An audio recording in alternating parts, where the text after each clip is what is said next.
Hello everyone, welcome back to this channel. In this video, I'm going to show you how to add effect on CapCut apps. Now let's get started.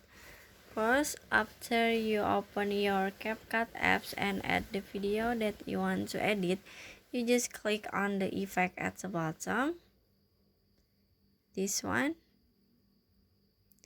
And after this, you can choose the effect that you want. You can choose the video effect or the body effect.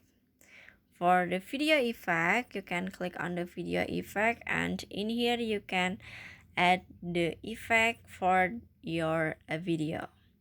And if you wanna add for the body effect, in here you can add the effect for your body like this, maybe um for the eyes and the for your hand like this.